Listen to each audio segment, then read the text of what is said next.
சூரியன் எங்கே இருக்கிறாருன்னா 6ஆம் வீட்டில் செல்றதுனால இவருடைய மனசு உருளைப்பட மாட்டேங்கி எடுத்து செய்கின்ற அனைத்து விஷயங்களுமே தவறான முடிவுகளுக்கு சூரியன் எடுத்துகிட்டு போவார். அட்சய லக்னத்திற்கு விரையாதிபதியாக இருக்கின்ற சூரியன் தசை நடத்துறது சூரிய தசை.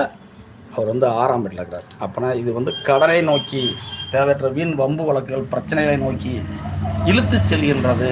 மனசு ஒருநிலைப்பட மாட்டேங்கிறது அப்படிங்கிறது தான் இப்போ நடந்துகிட்டு இருக்க சூரிய திசை உங்களுக்கு உணர்த்துது. இது அப்படியே பிரித்து போகணும். சரிங்களா? ஒரு திசையாக 4ஆக வகுத்துக்கணும்.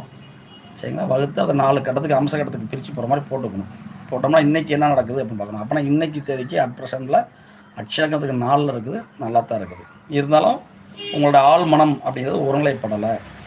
ஏன் ஒருநிலைப்படலை அப்படின்னா ஜென்ம லக்னத்துக்கு 6ஆம் இடத்துலேருந்து அட்சலக்கணம் போகிறனால இயற்கையாகவே கடன், நோய், வம்பு வழக்குகள் உங்களை சந்திக்கிறங்கிற தன்மை.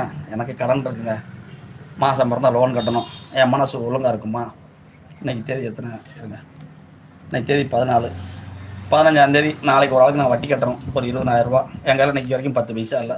சனிக்கிழமை ஏதாவது வசூல் வந்து தான் கொடுக்க முடியும். வசூல் வருமா வராதான்னு தெரியல. எல்லாம் சிவராத்திரிக்கு கோயிலுக்கு போகிறாங்க. அப்புறம் என் மனசு எப்படி பாடாப்படுக்கும்? விடிஞ்சால் 20,000 கொடுக்கணும், இன்றைக்கி வசூல் வருமா வராதான்னு தெரியல அப்படிங்கிற ஏக்கங்கள் இருக்கும்ல, அதுதான் அங்கே காமிக்கும். சரிங்களா? அப்போனா மனம் ஒருநிலைப்படாமல் தத்தளிக்கிறது அப்படின்னு சொல்கிறாங்க. சரிங்களா?